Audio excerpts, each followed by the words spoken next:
Ooh, a fun topic, especially when men are around. Menses.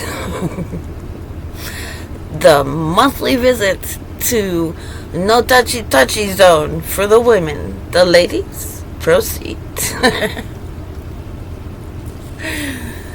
Husbands, you could listen in, maybe. A bunch of things have fallen together for me with learning the calendar, of course, that was given to Enoch, and the role that the moon plays. And I still have to do research on this one because my mind's on overload. It's just, I know up is down and right is wrong, and this is really that and that is really this. But that what they call the new moon is actually the full moon, and the full moon is actually the new moon. That just reverses the cycle. Changes everything, and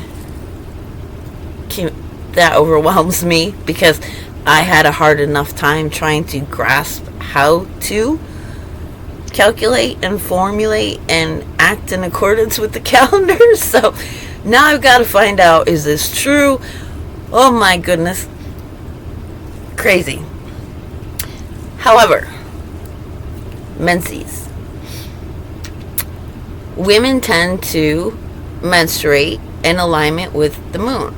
So in heathen tradition, a woman's supposed to menstruate with the new moon. I and other people who have to have this prophetic nature about us, I no longer do, however when I did, it was the full moon, which may actually be the new moon. There's a reason I'm going here. The new moon celebrations are to receive insight from the Creator. That is the purpose of it. Now, the women who dwell in close proximity to one another, their menses will all sync up. So now imagine all of the women's menses are synced up. It is the new moon, and we are receiving understanding, instruction, prophetic words, guidance, counseling to bring out into the community. And I'm not saying men aren't receiving those things too. There's a separation going on, and so they have that time where they're not worried about nurturing the spirit and the emotions of their wife. They can nurture and focus on their own emotions and spirit, because emotional intelligence is required in order to receive clearly from the spirit. You cannot have all these emotional blockages. This is why women experience PMS. There is a rising and increase of the spirit within us in order to accomplish this bleeding. Men bleed once for the covenant. Women have no choice. We bleed every month without fail for a good chunk of our lives.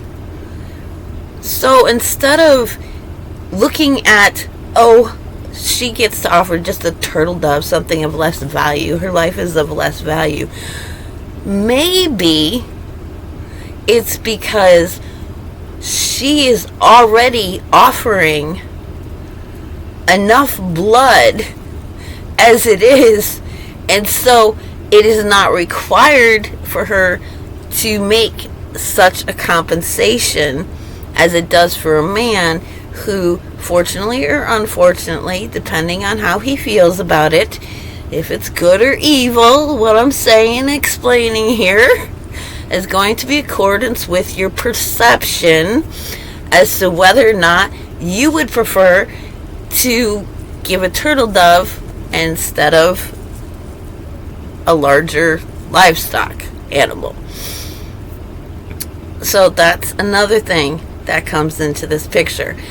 And he does not say the word for unclean, referring to women experiencing menses, is not the same word used for unclean, defiled, nasty, profane, sinful, different, in opposition to the Torah, being Torah-less, lawless. It's not the same as lawlessness, pornography, and all of that. It's different, and it actually isn't always translated as unclean. It's translated as set apart, sent away, a flower. She is a flower opening up. Treat her as if unclean. Why? He says why. Because you will get too close to the source of her bleeding. What's the source of all things?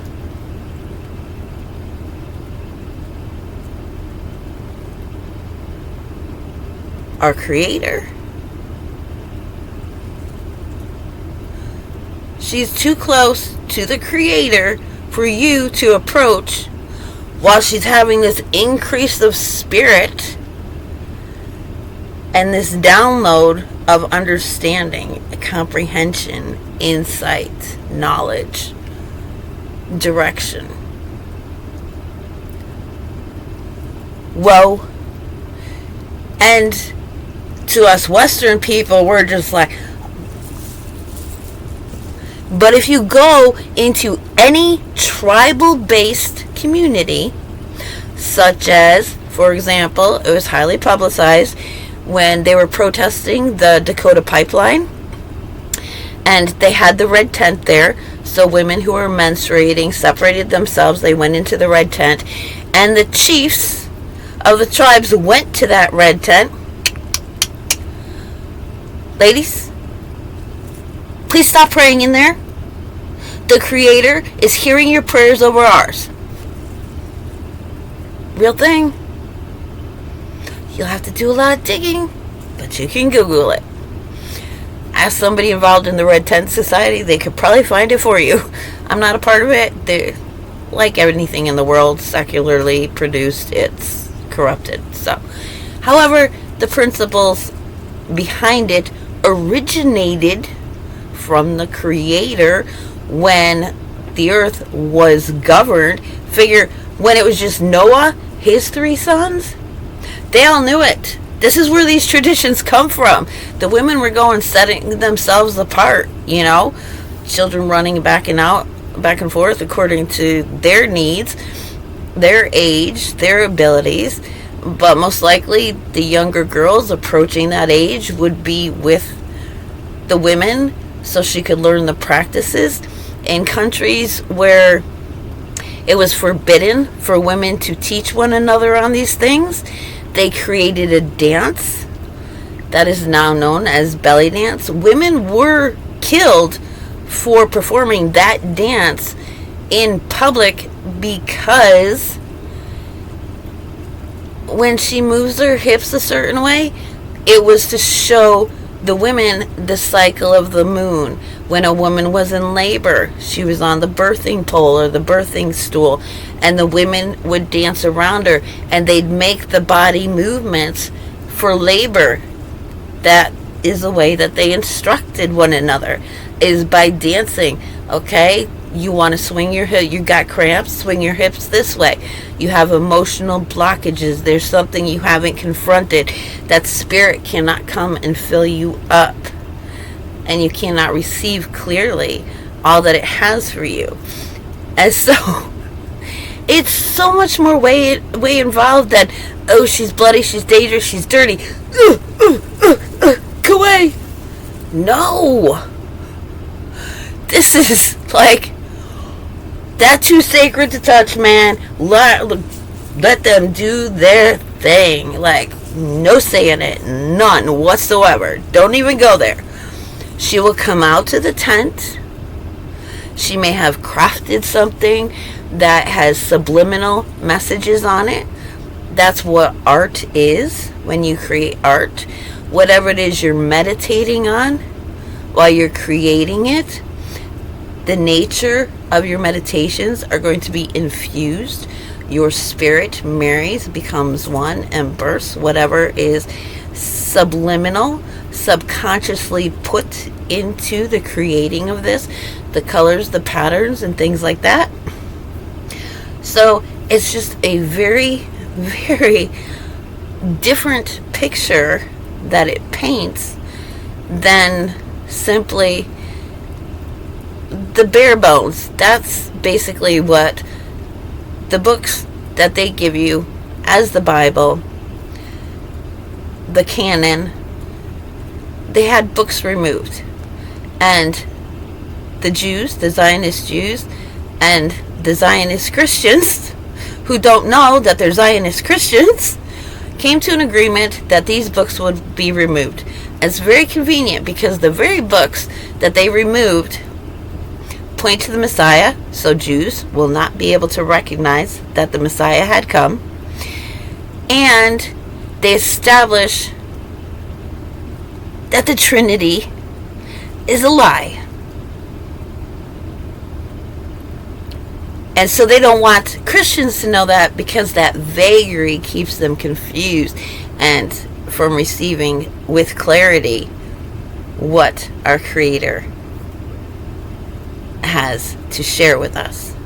And a lot of that was put into their minds by the Creator Himself. I will remove my name from your lips, and you will hear but not understand. So we go on. Conspiracy theories, it's the Illuminati. Why, yes it is. And guess who told them to do it? Put it in their hearts and their minds. Our Creator.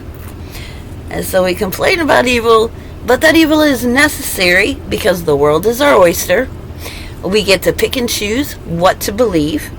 And when we go shopping, we buy it, we purchase it, we claim it.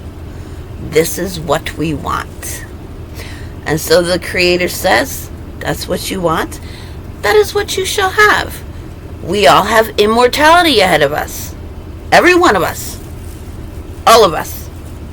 Good, evil, rich, poor, black, white, green, blue, fat, skinny, old, young. You've got immortality ahead of you. That's the way it's going to be. What you're purchasing, buying into, owning, claiming, desiring is exactly what you're going to get for your immortality. And people, number one, aren't told that. Number two, they're trying to get it in an artificial means, because if your body is immortally raised in corruption, your immortal body is going to constantly be corrupting itself. So the stories why they would dismember really important people and spread their body parts all over the earth is so that they couldn't come back together and resurrect themselves. It's like in the movies. Them giants, you cut off a hand, that hand's still moving, it's trying to get back to the body, and the body comes over like, we'll see you when this is healed. And imagine you're going to be like a leper, body parts falling off constantly. You're going to suffer the pain of people. You're attacking people online. You like to attack. You like to be verbally violent. You like to be emotionally violent. You like to rape emotionally, attack. This conversation's over. I don't want... Oh, but you're going to hear me. Oh, you like rape. Your body eternally, immortally, is going to be corrupt, violated, falling apart, having to be healed. Like, you... That's what you want, babe, go for it.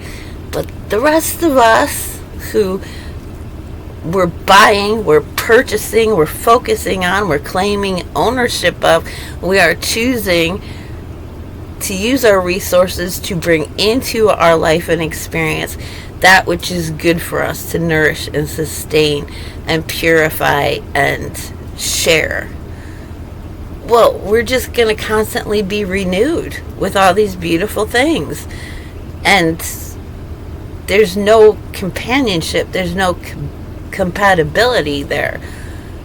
Like, our body parts aren't going to be getting cut off because we didn't buy that. We didn't purchase it. We didn't watch the movies and be in agreement like, oh yeah, if I was in that zombie apocalypse, I would be this guy and I would be that superhero and that. Like, I don't want to be any of those things. I don't want to live through that. Right? I'm going to have to see it. All the righteous, when they die, their spirits get 7 days of all the rewards, a glimpse of the future to come, and what their reward will be. While the unrighteous get 7 days of all the things that they're going to expect and what they missed out on. So, yeah, those disembodied spirits, restless, already driving themselves crazy with the future that they see coming. And it's happening now. I had the experience, so that, a prophetic experience, that every single one of those world leaders, every document that they sign, and this is why they can tell you we're going into underground bunkers because of this AI apocalypse. When they sign those documents, they already know the cause and effect of it. They already know, but they can't stop themselves. They've become automatic pens. Like, they accused Joe Biden of using the auto thing. Trump is an auto pen. He walks in, he cannot change it. He can only watch from within what he cannot stop. So they are already robots run by AI, ancient intelligence. What's that ancient intelligence? Our Creator. Guiding, directing. Oh, do you want to see more of those commercials? Do you want those shoes? We're going to flood your screen with them. We're going to make it possible for you to get them. What are you willing to do to get those shoes? How unrighteous are you willing to become? You are going to be a zombie into eternity wearing those wonderful red shoes. That's horrifying. So, yeah, I don't know if the full moon is actually the new moon, and I know the first day of the month is always aligned with the new moon, but is that the full moon that we know? Is it when it's like at its brightest or when it's at its darkest? I would think a new moon would be shining bright and then it would wane and then begin to wax. But again, what's right is wrong. Everything's inside out, upside down. Shake it up. My brain's going through the shake up now. But one thing I am very clear on is that menstruation, that time of menses, is a very sacred time. And the reason the Creator would put unclean, like they would put unclean in there, is because men are like, oh, this may not be an illustration that resonates with everybody. However, man likes cheap cigarettes. I mean, 2 drugs, they're gone. $2 a pack. And he goes through them like crazy. When I was smoking them, it was Camels. Wides. It was like smoking a cigar. You take your time. You complete the whole thing. It's like... He did not like that I liked more expensive cigarettes. He had to have cigarettes as good as mine. And so he'd buy 2 packs of Camel Whites, and he'd take 2 drags and he'd be throwing it out. And I'm like, relight it, take 2 more drags later. Like, but he's used to finish it like it's complete. This is what you do. It's a habit. So from habit, he gets his full and he throws it. I'm like, okay. Just throwing it all away. See? So, we've got the pack of Camels going on here. And somebody who likes them little $2 packs looking like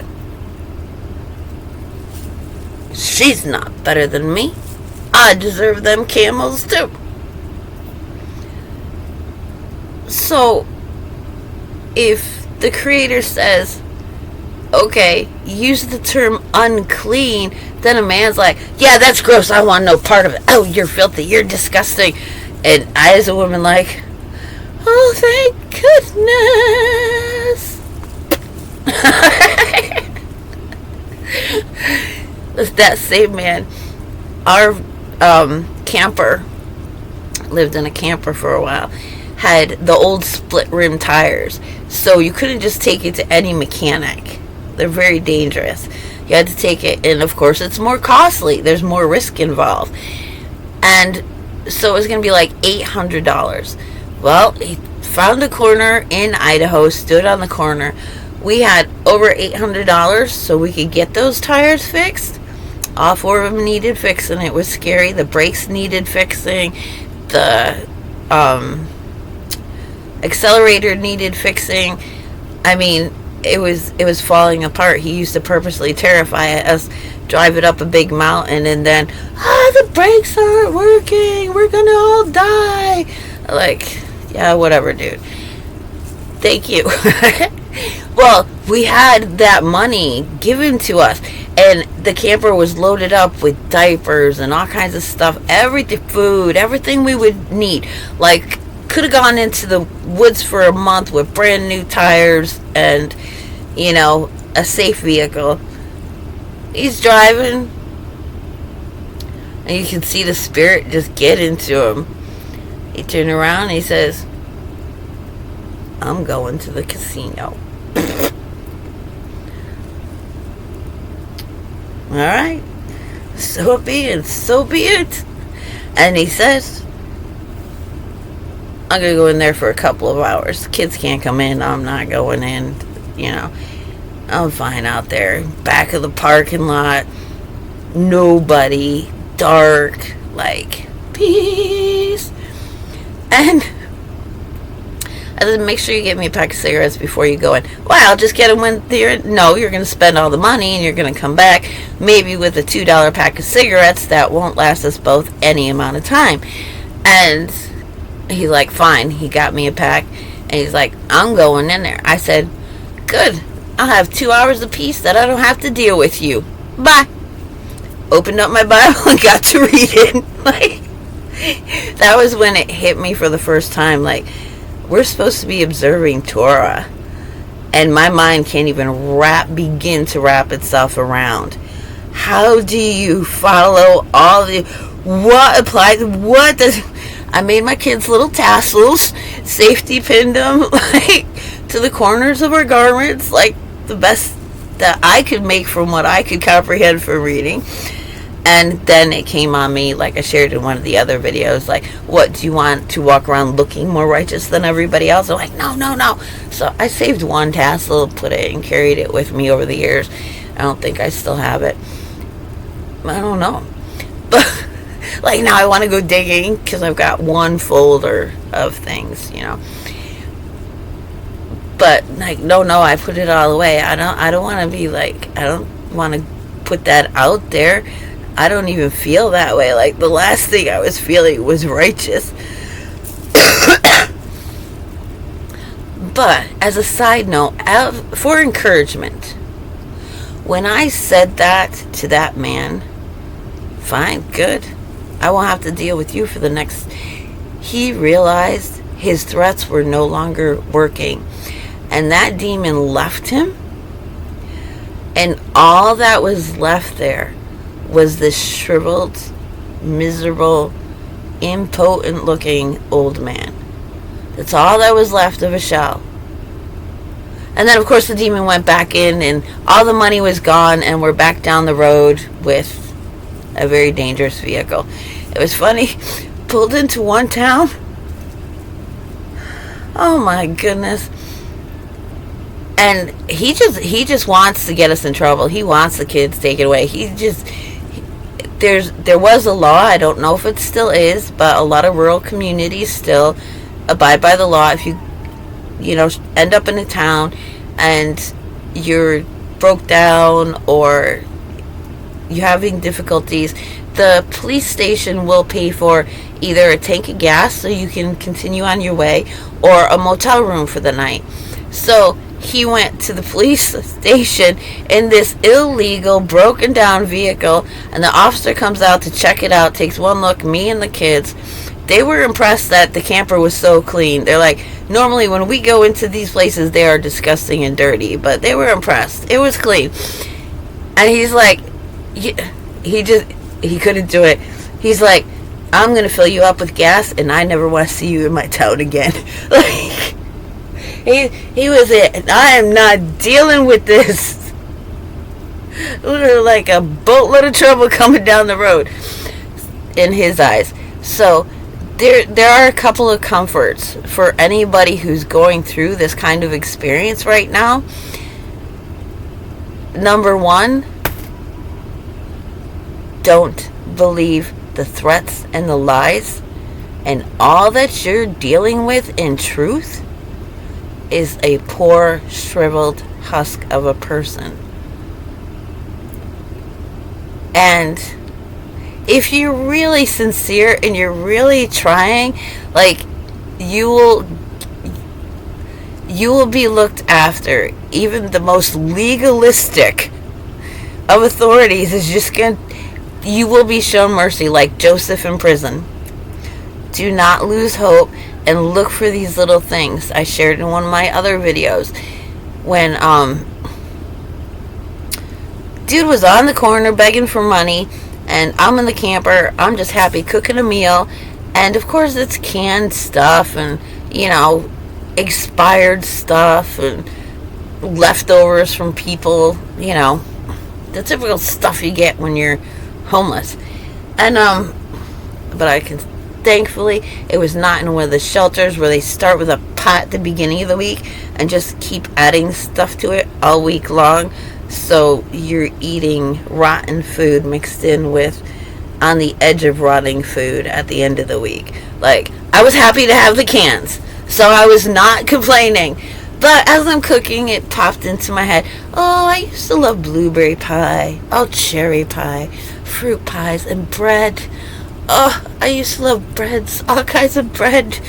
And dude comes in from the corner. He's got an armload of day-old breads and an apple spice raisin walnut pie. It's just like, oh, my creator was listening to me while I'm cooking. And I'm just, and I've had more than one experience like that. So this is just hope for anybody who's going through times of destitution and discipline. I grew up Catholic. I became a Jehovah's Witness. And though I thought I had, of course the devil was in me, but I was like, no, I can't be chosen, that's a lie, I'm believing a lie, I'm like the pig with the nose ring, one of them women. I'm just hating on myself, like, fine, do that to me, I don't care. I'm worthless, I'm crazy, I think I'm chosen. So I was being disciplined in a very big way, like, fine, you don't want to believe me? This is what you're going to experience. And I experienced it. I went through it. Whatever you're going through, I probably had an experience similar to it. However, when he did pick me up, and he had healing, everybody I touched, everywhere I went, I'd find strangers standing like right next to me like they were one of my children. You know, other people's children leaning on my legs and then looking up like, why am I here? People looking, why am I here? Somebody walked into my house, sat down in the chair, and didn't say a word, got up, looked around after a while, and walked out the door. I knew her. She was a friend. But it was kind of like people were drawn to me. And I asked, I was like, these people are going back to their old ways. And the response that I got was, so you would know you are worthy. And then poof, it was gone. That is, you walk like you're worthy now, so I don't have to put you through all that stuff. And guess what? Now you got to work for it. Like, don't leave the menses. Give that back. Like, no, honey, you're gonna have to work for it now. Like, ugh. So I've been doing that. I've been striving to understand. And it turns out I just had to listen. So now I'm listening. And be teachable. I had to be teachable. All of that stuff. So hopefully these are my experience of mercy and insight that will hopefully help you look at your experience similarly. And apparently I began this video about menstruating women, so especially you women.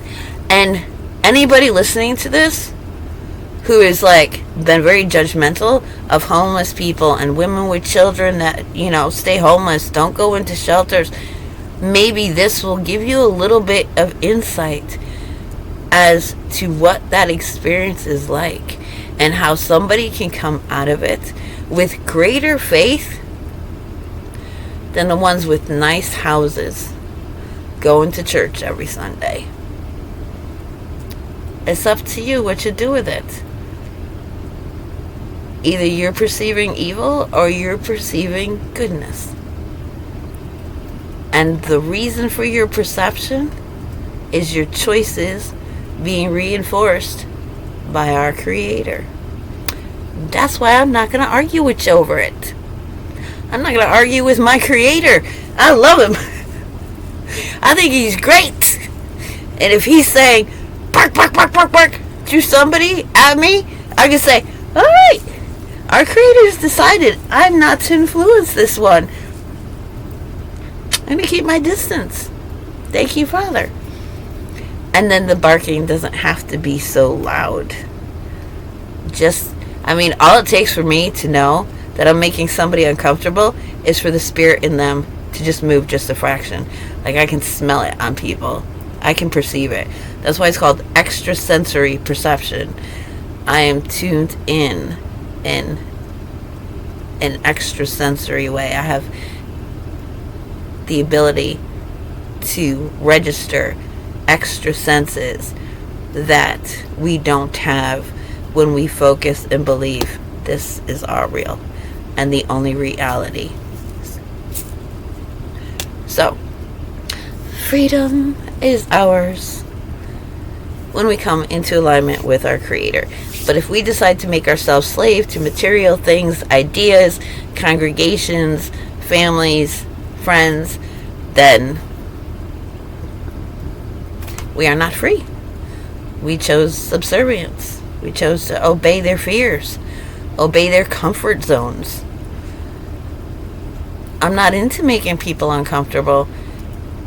However, if it's a matter of choice, I have to choose to live with somebody else's discomfort than having an uncomfortable relationship with my Creator. Like, nope, just got here. Y'all ain't doing it to me. Not gonna happen. So, hopefully this helps. And if you don't like it, then you have been sifted. So it be, and so be it.